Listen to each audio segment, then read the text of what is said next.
Bonjour, je vais lire parce que je n'ai pas confié dans mon français, c'est ça. Notre titre est Historisation de la dette et les stratégies de la résistance. Nous pouvons commencer par dire que le problème de dette est devenu une priorité théorique dès le début de la crise de la dette au cours des dernières années. La crise que nous rencontrons aujourd'hui avons tout associé avec la présence des niveaux élevés d'endettement des gouvernements nationaux. La dette elle-même est souvent utilisée pour légitimer l'imposition d'un ensemble de sanctions économiques par les institutions financières internationales qui sont connues comme les mesures d'austérité. Omniprésence sociale et la gravité de ces mesures, ainsi que la spécificité par rapport à l'égard de la dynamique des relations économiques mondiales au cours des dernières décennies, a fait que le problème de la dette devienne particulièrement important. Toutefois, étant donné que les mesures d'austérité sont devenues le cadre de la rationalisation politique, qui est pertinent au-delà de ces segments de société qui ne sont pas considérés économiques stricto sensu, la question même de la dette est devenue théoriquement intéressante pour les disciplines qui ne sont pas étroitement liées à l'économie. Nous pouvons dire que les éléments de la vie sociale qui sont considérés exclus de la logique économie directe dans le contexte de welfare doivent désormais être subordonnés à cette logique. Contrairement aux attentes possibles, quand la question de la dette est examinée au-delà des intérêts économiques étroits et de policy making, elle est rarement considérée dans une perspective historique qui est satisfaisante. En fait, même si l'on considère l'aspect de la dette dans l'histoire humaine, ça s'est fait généralement soit à l'intérieur d'une perspective descriptive que nous mène à mentionner quelques spécificités contingentes des types de dettes existantes dans l'histoire, ou au mieux, dans une certaine perspective de la genèse d'une certaine dominance ontologique de la dette. Au lieu de cela, nous sommes pour un type d'historisation de la dette qui est plus fondamental, nous croyons. Il étudierait des conditions de la possibilité spécifique à l'intérieur de la forme sociale contemporaine spécifique qui font que la dette, ou plus précisément la dette publique et privée, dans les formes dans lesquelles nous les rencontrons aujourd'hui, joue un rôle prépondérant qu'elle joue. Le résultat de cette approche est la production d'une compréhension de la spécificité du phénomène moderne de la dette en raison de la spécificité de la forme contemporaine de la vie sociale et spécificité supplémentaire au sein de cette forme qui rend que la dette joue le rôle qu'elle joue. De cette façon, nous espérons que nous obtenions le résultat inverse de ce qui est produit lorsqu'on essaye de comprendre le phénomène contemporain de la dette dans ses similitudes aux formes de la dette qui avaient apparu avant dans l'histoire. Nous obtiendrons une compréhension de la façon d'existence spécifique de ce phénomène de la dette que nous rencontrons aujourd'hui, qui permettent que la dette contemporaine n'est pas la même chose que la dette dans une autre constellation sociale. Et aussi en réponse sur la question de la nature spécifique de cette contemporaine forme sociale qui devient visible quand la dette apparaît dans elle-même sous la forme sous laquelle elle a maintenant apparu. Comme il est peut-être déjà évident, ce type d'analyse du phénomène contemporain de la dette est l'analyse de la dette marxiste. Cette analyse se fonde sur la spécificité historique du capitalisme en tant qu'une forme sociale. Maintenant, je vais faire une esquisse courte de la perspective marxiste classique sur le problème de la dette contemporaine, avant que Marc entre dans les implications plus philosophiques et plus abstraites de cette approche, spécialement sur la question de résistance à Descartes.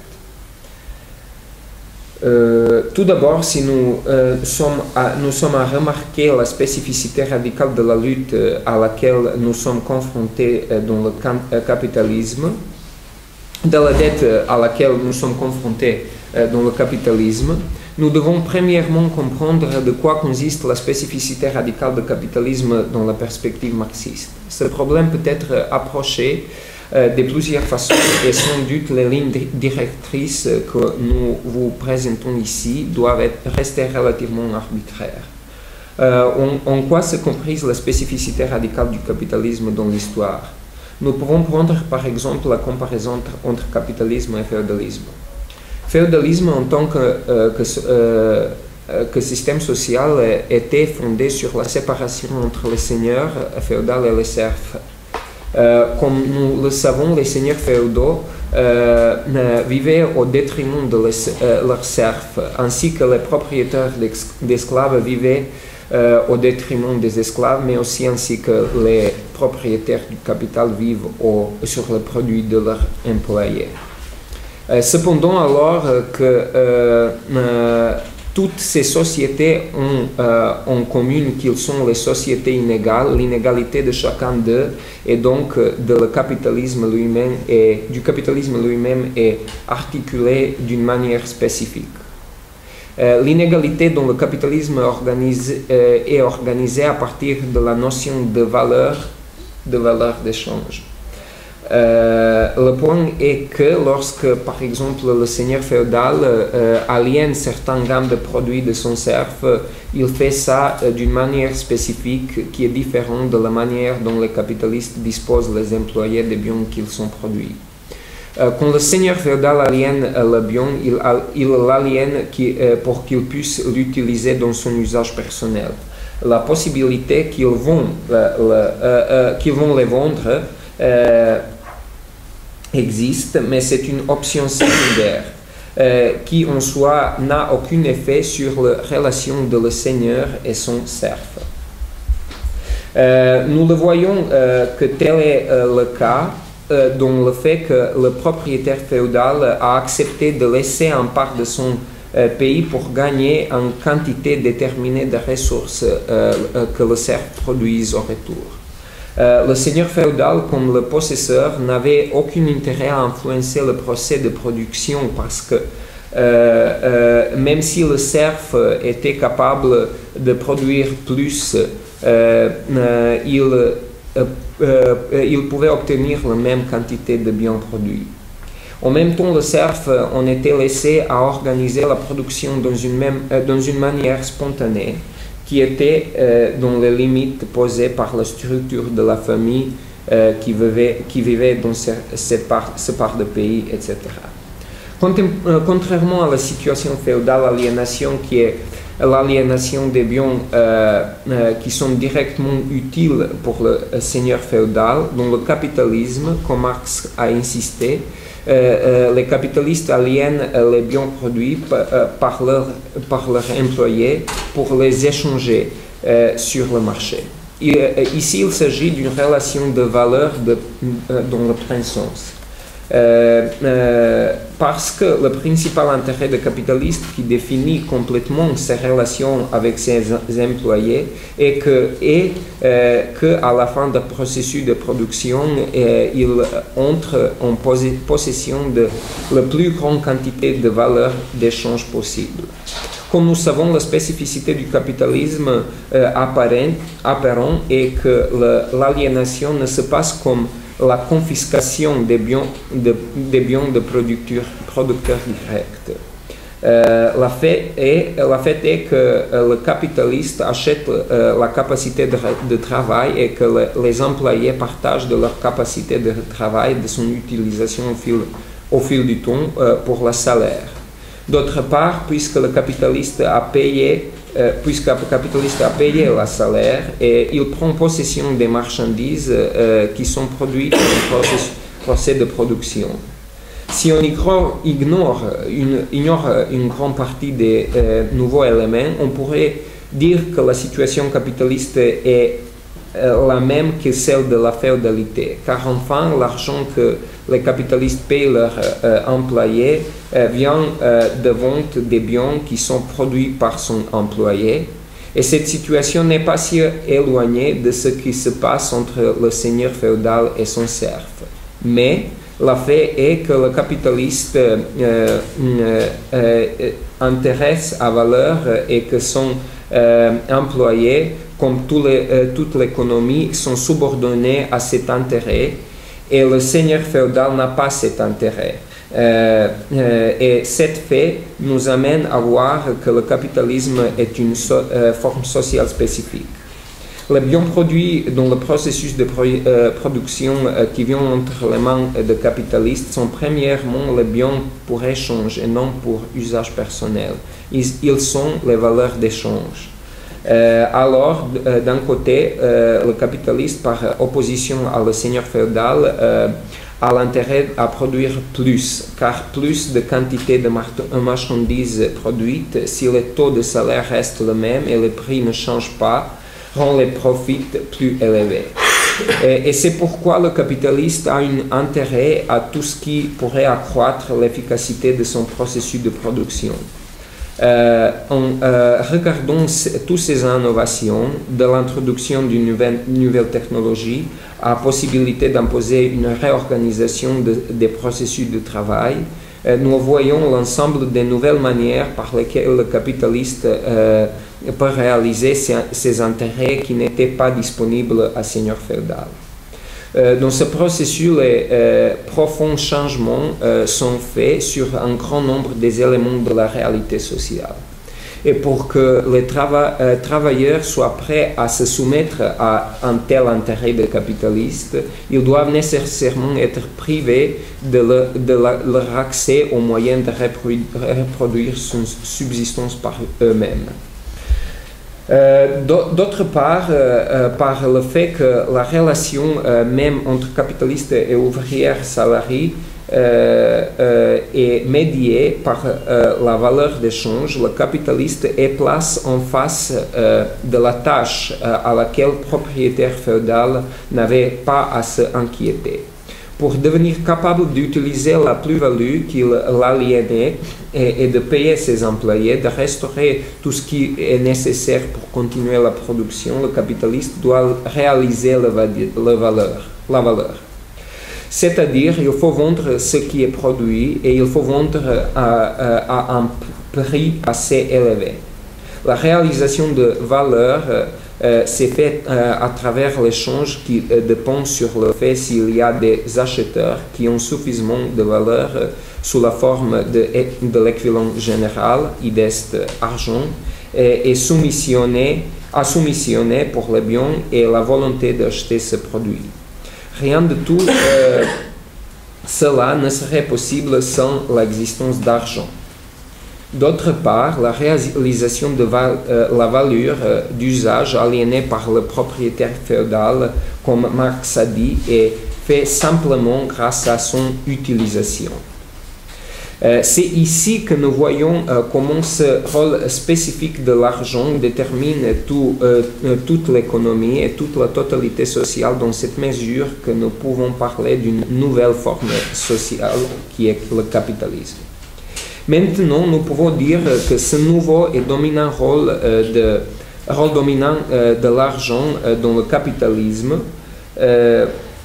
avec ce nouveau rôle dominant, les conditions préalables pour le nouveau rôle de dette que nous ne pourrions jamais rencontrer avant sont créées. Dans ce regard, on devait d'abord dire que la nature même de l'argent est telle qu'il est basé sur la dette. Sans entrer dans les autres formes historiques d'argent, nous voyons que le papier-monnaie, qui est aujourd'hui la forme d'argent la plus apparente, est réellement un billet de banque, c'est-à-dire un promet de la banque émettrice qu'elle va donner la dite valeur à l'apporteur de papier. D'autre part, monnaie de crédit est en fait, je cite, une réclamation à l'encontre des institutions financières qui peuvent être utilisées pour l'achat des biens et services.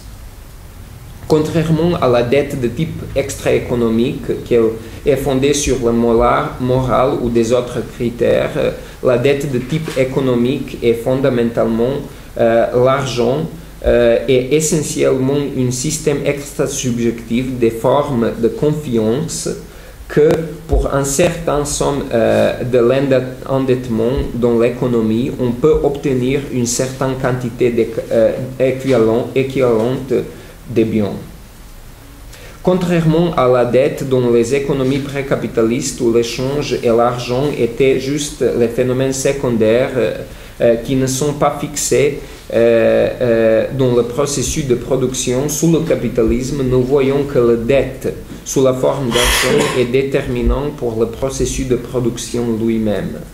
La valeur d'échange sous la forme de profit est donc la forme d'argent elle-même, qui est précisément la forme spécifique de la dette, détermine l'action du capitaliste parce qu'elle est cette chose dont la maximalisation le capitaliste tend, en utilisant toutes les opportunités sociales qui s'offrent. Et elle aussi détermine l'action d'ouvrière en tant que la salaire. Donc, l'argent permet à l'employé de se reproduire par obtenir les valeurs d'usage nécessaires. Cependant, le rôle de dette au fond d'argent n'est pas fini par ça. Le fait que le capitalisme est fondé sur un rôle dominant spécifique de la valeur d'échange et en dernière instance de l'argent, qui est une forme spécifique de dette, et que le capitaliste aliène par la soustraction de la valeur d'échange prévoit aussi que le rôle spécifique de créancière existe. En fait, seul le capitalisme est la forme sociale dans laquelle un des rôles sociaux importants peut devenir le rôle de quelqu'un qui obtient ses propres bénéfices comme le détenteur de la valeur d'échange, qui charge ses emprunts. En même temps, ce n'est pas que sous le capitalisme, qu'on trouve une opportunité d'augmenter notre possibilité d'aliénation par emprunter. Et cette opportunité présente la dominante forme d'investissement aujourd'hui.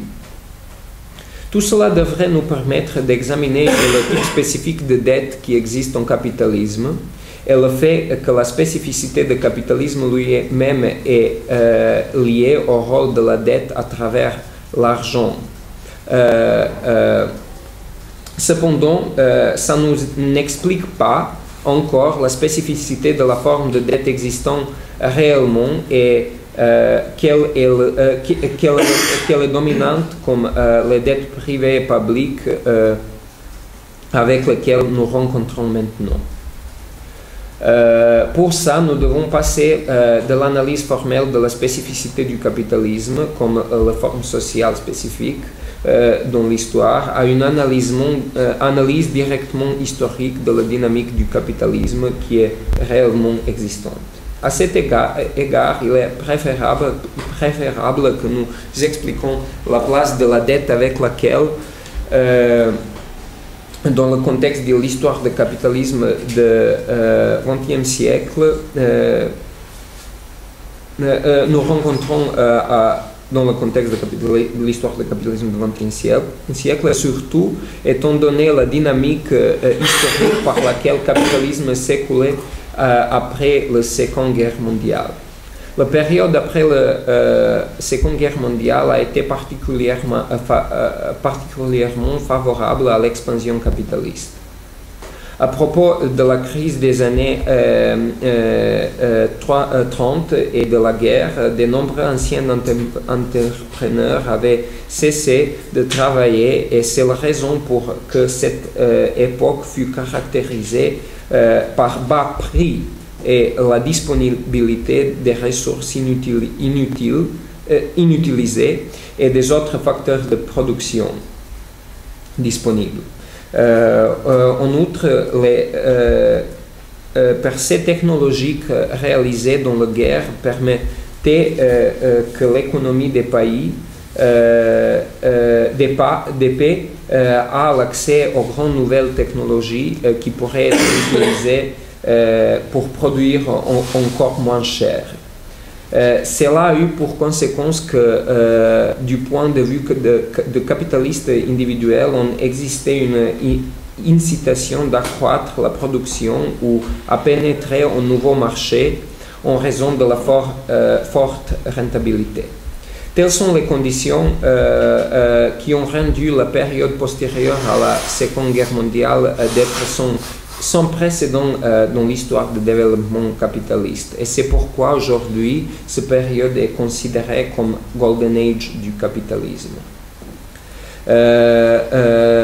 L'espace de 25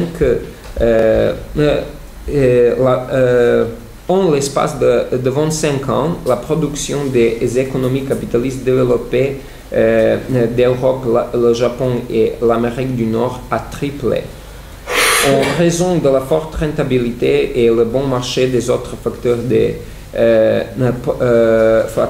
de production, les capitalistes n'ont pas à sécuriser leurs bénéfices en réduisant des salaires et en augmentant jours ouvrables. Dans le contexte d'une pression spécifique dans les pays occidentaux de la classe ouvrière, ça a conduit à fait que les taux de salaire au cours des années avaient augmenté. C'est précisément ce processus qui a résolu une grande partie du problème de la réalisation de la plus-value. C'est-à-dire que les capitalistes doivent vendre réellement les marchandises qu'ils produisent.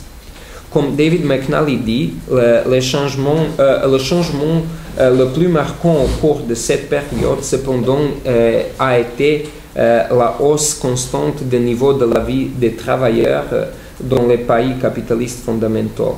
Et cela s'explique par le fait que les meilleures conditions de vie ont été soutenues par des augmentations puissantes de la productivité des travailleurs. Entre 1952 et 1973, la production de travailleurs a doublé, aidé par les innovations technologiques et l'introduction de massives nouvelles machines. Dans le même temps, cette grande expansion a longtemps été accompagnée par l'énorme expansion de la taille de la classe ouvrière et c'est pourquoi les employeurs étaient assurés qu'ils ont toujours des grands bassins de travailleurs d'espérer pour l'emploi. Avec des millions d'agriculteurs japonais et européens au départ de la campagne pour travailler dans les villes, des millions de travailleurs migrants d'Europe du Sud et Asie de l'Est et l'Amérique latine, des Caraïbes et certaines parties de l'Afrique qui partent pour trouver le travail dans le noyau capitaliste, les entreprises ont profité d'une force de travail disponible sans cesse. Enfin, bien que dans le cadre de cette expansion capitaliste, en commencement, le nombre était sur le niveau historiquement élevé. Des niveaux de travailleurs avaient lentement commencé d'être plus en plus rares et nouvelles découvertes technologiques deviennent plus en plus coûteux et aussi moins effectives à l'augmentation de l'efficacité des nouvelles ressources libres et des nouvelles ressources libres moins et moins disponibles. Le taux de profit a diminué constamment depuis le milieu des années 60 jusqu'au début des années 80. Avec la plus en plus croissante utilisation des facteurs de la production, le coût de production a commencé à se développer. C'était autant plus vrai des ouvrières que des autres facteurs.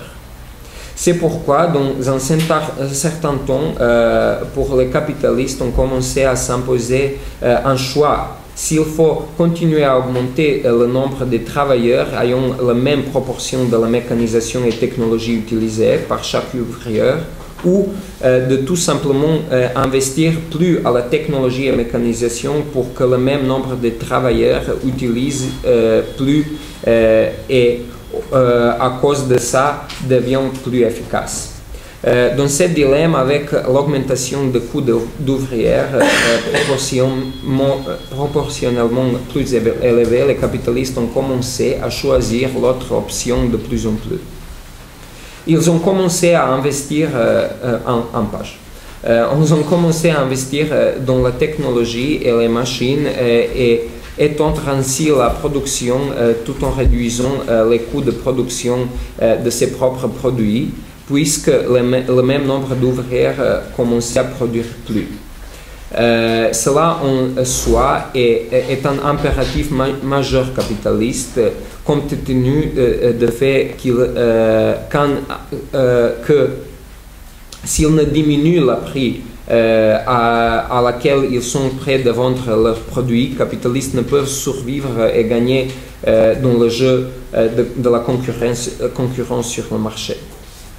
Cette tendance à augmenter la part de capital organique, comme dit Marx, est empiriquement évident pendant la période avant la guerre, de sorte qu'il était doublé de 89 à 62 aux États-Unis. Mais c'est précisément cette pratique qui est raisonnable pour chaque capitalisme individuellement, qui avait un impact global que la logique capitaliste affronte ses propres frontières. Comme on dit dans la terminologie marxiste, le fait que les travailleurs sont seuls participants de la process de la production qui produisent la plus-valeur, ou autrement dit que leur travail est ce qui les capitalistes exploitent, une proportion croissante d'investissement qui ne va pas plus pour les bureaux de l'emploi, mais pour les nouvelles machines et technologies, a pour la conséquence que chaque cycle successif d'investissement augmentera proportionnellement moins plus-value relative que la précédente. C'était la réalité visible dans le fait que, étant donné que le total argent émis des salaires n'est pas augmenté aussi rapide que la production des biens elle-même, car elle a augmenté en raison d'introduction de nouvelles machines et technologies. Le pouvoir d'achat des populations en général n'a pas parvenu à suivre le rythme de croissance de la production. Quelle stratégie vous avez une? Le problème avec mon père est... le problème est... je sais que c'est... Il va parler combien? S'il parle, par exemple, 15 minutes, ça va. S'il parle plus, ça va pas. Ok. Je vais finir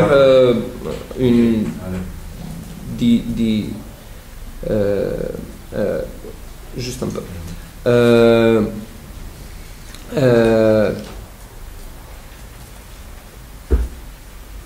Et c'est le point que je veux insister sur.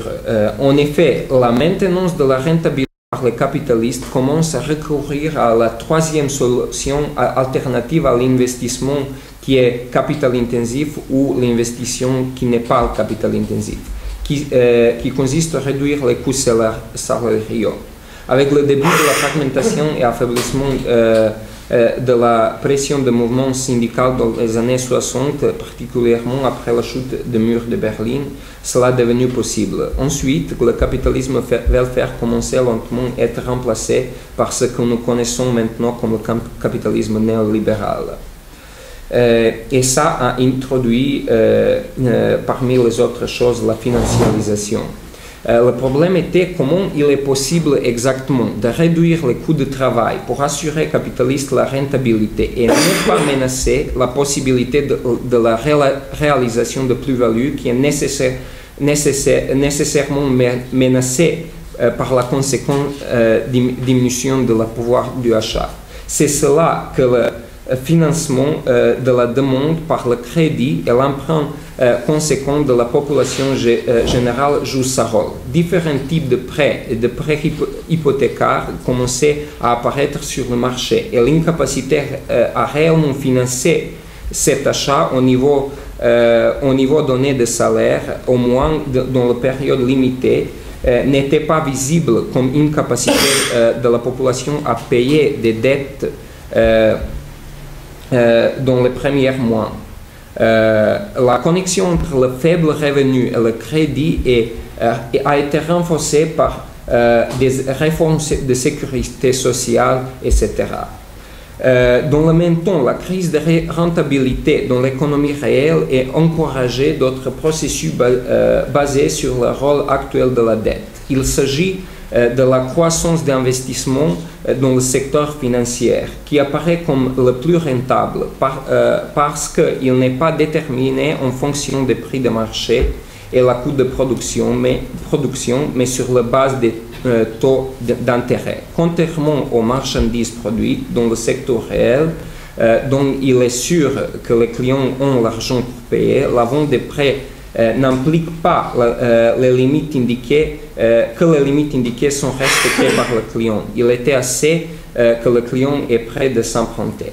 Et ok, je vais finir ici. Je développe la forme spécifique de subprime ici et avant ça. Après ça, j'explique bailout et comment la dette privée des banques a développé à être la dette publique des États et quelques conséquences de cette dynamique. C'est ça. J'essaierai de poser le problème de la dette dans le système coordonné complexe du pouvoir et de la résistance.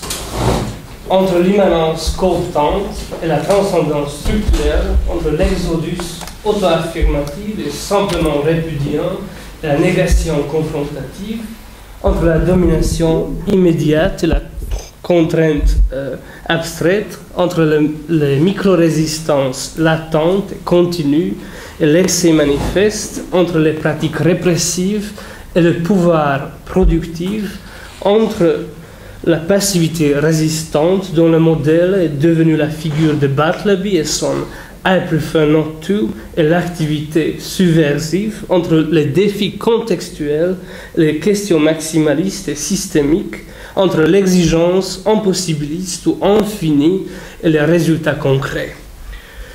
Le phénomène de la debtocratie n'exigeait-il un concept du pouvoir qui se diffère beaucoup des connotations habituelles du pouvoir? Avant que les théories de biopolitique aient été appliquées sur le champ de la conceptualisation de la dette, c'était déjà évident que le pouvoir, lequel est assumé par la dette, exige une théorie spécifique du pouvoir. Le texte de Werner Bonhoeffer est un bon exemple, The Politics of Debt, Social Discipline and Control, texte publié au journal Common Sense en 1995. Il a parlé de l'assujettissement, on dirait, de tous les aspects de la vie à la dette.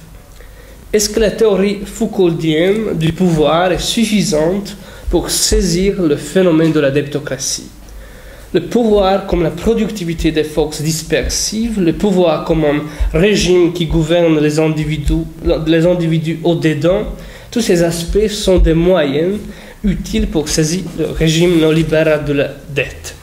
Avant que je parle des aspects de la debtocratie qui surpassent peut-être le problématique foucauldienne, je voudrais attirer votre attention sur un aspect de la théorie foucauldienne du pouvoir qui est très souvent négligé, et c'est précisément l'aspect de la résistance. Foucault était à son tour enclin à attribuer à la résistance un primat presque ontologique au regard du pouvoir, comme si la résistance précède le pouvoir. Pourquoi le pouvoir serait-il nécessaire si la résistance n'existait pas? Au commencement était la résistance. D'autre part, en outre, chaque pouvoir ouvre une série de possibilités hétérogènes pour la résistance. Que la dette ait des conséquences qui toujours déjà neutralisent et atomisent les résistances possibles, c'est évident. Comme si la dette souveraine ou publique avait seulement un caractère pseudo-commun. Au moment même où la dette a le pouvoir de l'hyper-individualisation, elle a aussi le pouvoir de la désubjectivation dépolitisante. La dette exorcise le comportement collectif et la mémoire des luttes précédentes. Quand même, y a-t-il du sens de traiter la dette du point de vue du primat de la résistance? Est-ce que la résistance est seulement réactive ou elle a une fonction constitutive depuis le début? La théorie marxiste et féministe de l'accumulation primitive du capital, chez Silvia Federici, qui interprète le capitalisme comme une contre-révolution préventive, représente la dette comme un moyen utile contre la résistance communaliste au début de la modernité. Il y a aussi des interprétations qui considèrent les formes néolibérales de la dette comme des armes utiles en guerre contre la résistance. Cette interprétation est naturellement très répandue chez les partisans de l'open marxisme et peut-être aussi chez les partisans de l'opéraïsme. Ainsi, par exemple, Harry Cleave écrit: quand le capital a initié une offensive dans laquelle la dette internationale avait un rôle important, il a essayé de faire ce que les mesures keynésiennes n'ont pas réussi à réaliser au niveau national. Prendre le contrôle en bloquant la lutte autour de salaires dans le cadre d'une productivité croissante. La crise de la dette est le produit du pouvoir de la classe ouvrière. Une telle perspective nous permettrait de concevoir la dette dans le contexte de rencontres aléatoires, au sens althusserien, qui implique toujours une certaine indétermination et une certaine contingence. Ainsi donc, la résistance ne serait une réaction ou une réponse de point de vue de la dette, mais une force constitutive au-delà de la victimisation. La dette cesse d'être un simple aspect intime de l'autovalorisation du capital qui cherche une solution pour les contradictions et pour la crise, mais elle est politisée en avance. Même si nous n'acceptons pas cette interprétation un peu subjectiviste, peut-être y a-t-il une possibilité de traiter la dette comme quelque chose dans laquelle la résistance est toujours déjà inscrite. Est-ce que nous pourrions parler de la relation créancier-débiteur autrement qu'utilisant le terme pouvoir créancier ou puissance créancière? Peut-être ne devrions-nous ne devrions-nous pas parler du rapport de force, mais plutôt du rapport de non-force, comme s'il s'agissait avant tout de la faiblesse. D'une part, c'est vrai que dans la relation créancière-débiteur se manifeste une certaine asymétrie des forces et une certaine inégalité. Comme l'a indiqué Richard Dienst, il n'y a pas de symétrie entre le créancier et le débiteur, mais il y a seulement un antagonisme dynamique. Il y a du crédit pour quelques-uns sans un véritable endettement. Il y a de la dette sans un véritable crédit pour la majorité. Quand même, la machinerie dans laquelle participent les deux parties est avant tout un manque de quelque chose. Donc il s'agit d'une dialectique de la faiblesse. Dans le cadre du capitalisme, le crédit n'exprime pas le pouvoir débordant du créancier, mais sa dépendance essentielle de la survaleur qui est impossible sans le débiteur. C'est la dynamique des abstractions réelles qui règne. En hyperbolisant, la monnaie n'existe pas avant d'accorder le crédit, mais elle se produit au moment magique de la signature du contrat. Le débiteur n'est pas une victime, mais il coparticipe nécessairement à cette dynamique comme si sa faiblesse était son pouvoir. Il s'agit d'une argumentation qui apparaît très souvent dans l'analyse critique de la dette. En fait, finalement, le centre dépend de la périphérie, la machine de capteur dépend du débiteur. Peut-être devrait-on poser le problème de la résistance à la dette dans la tradition riche du pouvoir de faible, dans la tradition qui était développée de Saint Paul à Walter Benjamin, mais en prenant en considération les caractères spécifiques du capitalisme. Même si nous n'acceptons pas la phrase « les débiteurs n'ont rien à perdre que leur dette »,« debt as power » apparaît en cri de guerre possible. L'omnipotence du créditeur apparaît comme un manque de pouvoir, alors que la faiblesse du débiteur apparaît comme un surpouvoir potentiel. Même si le débiteur ne résiste pas au sens d'une négation confrontative, il arrête la dynamique s'il refuse d'être débiteur comme prévu. Il résiste par inertie à travers le pouvoir de faiblesse. L'annulation de la dette n'est pas simplement un résultat réalisé par la pression du débiteur. Si nous disons, en paraphrasant Schmitt, que le souverain est celui qui annule les dettes au moment de l'état de l'exception, c'est évident que l'annulation rend le pouvoir du créditeur plus fort et elle renouvelle le cercle créditeur-débiteur. Quand même, l'annulation n'est-elle pas quelque chose qui est inscrit dans le système lui-même comme une nécessité? Dans le capitalisme, la dette n'est pas une simple négation ou manque, mais elle se trouve dans le système de la productivité et de la stimulation. Le pouvoir créatrice du capital ne peut pas fonctionner sans la dette. Il faut que le capital se concrétise et qu'il soit activé dans la circularité de la dette. Le plus grand chantage du créditeur, il n'y aurait pas de crédit, est le moins vraisemblable. En ce sens, dit Éric Toussaint, que l'annulation de la dette n'est pas encore une émancipation parce que la même logique est renouvelée et l'annulation de la dette est utile pour le système aussi. L'annulation de la dette se passe où elle ne représente pas un danger véritable pour le capital, mais elle ouvre de nouvelles voies pour le capital.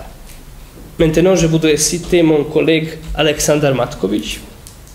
Après avoir mis en évidence que la dette est nécessaire pour le capitalisme déjà au niveau de l'infrastructure et en montrant qu'on ne peut pas séparer la dette de la sphère de la production dans laquelle il faut que la dette exploite le travail à venir, il dit « La dette est effacée afin que le travail se libère de la fatigue du sujet en devenant productif de nouveau et, respectivement, afin que le sujet ne soit pas improductif. » La restructuration de la dette et son annulation, cessation de paiement, bankruptcy, individual voluntary agreement, etc., sont des nécessités qui sont inscrites dans le système lui-même.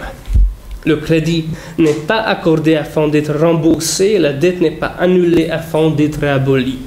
Le sauvetage, l'investissement et le prolongement du pouvoir. En un sens, le système lui-même résiste, entre guillemets, dans une manière perverse. La restriction de la dette est une nécessité immanente et structurelle. L'oubli est une fonction intégrale et répétable du capitalisme. C'est anachronique et ahistorique de penser que l'annulation de la dette peut avoir la même fonction comme dans les sociétés précédentes dans lesquelles l'économie comme une sphère séparée n'a pas existé et les fonctions économiques ont minimalement dépendu du marché. Dans le capitalisme, la résistance à la dette est inscrite dans le système précisément afin d'assurer sa reproduction. La relation créancier-débiteur ne se limite pas à l'influence directe, mais il y a une contrainte autothérapeutique et abstraite pour l'abolir précisément afin de la renouveler. Soit dit en passant, Qu'est-ce qui se passerait si nous suivrions les directives de Deleuze et si nous nous identifierions avec le capital entièrement et si nous serions endettés massivement et à très grande échelle au-delà de toute mesure? L'expression apparaît comme erscheint als joue un rôle décisif dans le Capital de Marx.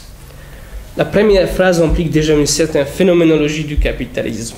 La richesse des sociétés dans lesquelles règne le mode de production capitalisme apparaît comme un gigantesque amoncellement des marchandises.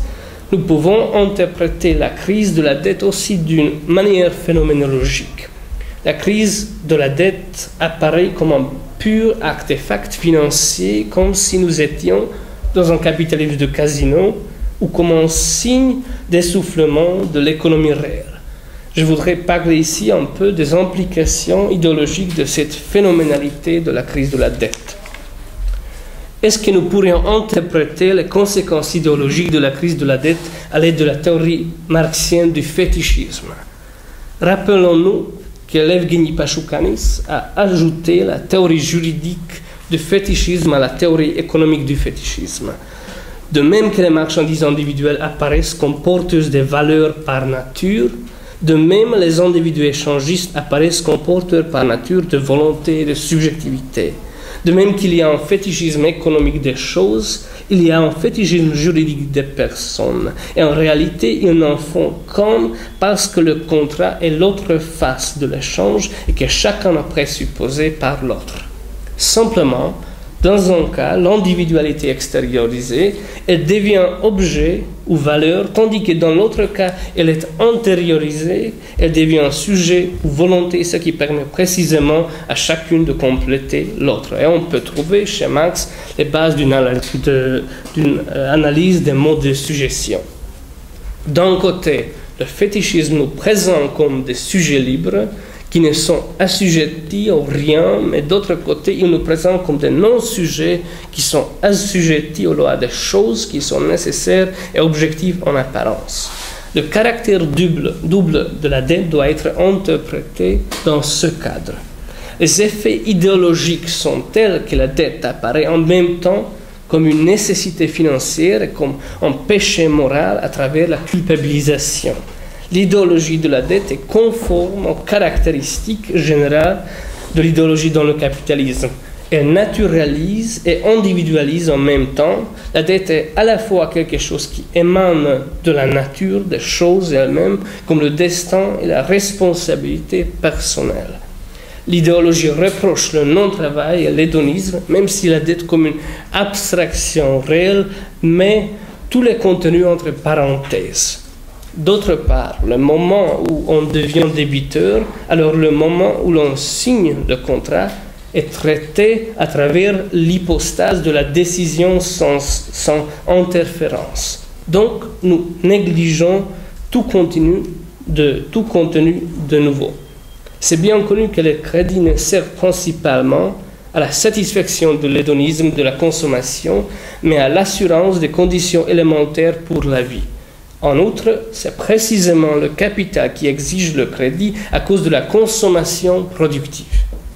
Quand même, les effets idéologiques de la naturalisation et de la culpabilisation sont nécessaires. Elles émanent de la nature du capitalisme. Comme Adorno a dit, l'idéologie est la fantasmagorie de la réalité elle-même. Et finalement, il est sous-entendu que la lutte contre les effets idéologiques est nécessaire. D'un côté, il y a le danger que la résistance répète la moralisation et qu'elle se satisfera avec les métaphores animales sur l'élite, loan sharks, credit wolves, les parasites, etc., et qu'elle négligera les déterminations structurelles. En plus, l'idée que l'endettement est même un privilège de quelque sorte apparaît dans le cadre du mouvement Occupy. D'autre côté, il y a le danger que la résistance intériorise entièrement les mesures d'austérité et qu'elle va choisir la désubjectivation ascétique au lieu de devenir un sujet politique. Michael Denning a essayé de radicaliser la critique de l'idéologie de la dette et il a créé une théorie du fétichisme de la dette. Je cite. Ce qui apparaît dans le fétichisme de la dette comme accord du crédit de la part du capital est en effet un emprunt de la part du capital. C'est précisément le capital humain qui est consommé avant d'être payé. Tous les jours, nous prêtons notre force de travail sans intérêt et nous sommes contraints d'emprunter du crédit avec intérêt. Le fétichisme de la dette était qu'on oublie que nous sommes créditeurs. Jusqu'à maintenant, j'ai essayé de montrer que la résistance n'est pas extérieure vis-à-vis de la dette. Il est possible de traiter la dette comme une réaction à la résistance. Ensuite, il est possible d'interpréter la dette comme une potentialité intrinsèque de faible. Et enfin, il est possible d'interpréter la résistance contre la dette comme quelque chose qui est nécessaire pour le système lui-même. Pourtant, cette dernière possibilité est peut-être la plus radicale parce qu'elle renverse le concept de la dette même. Merci beaucoup.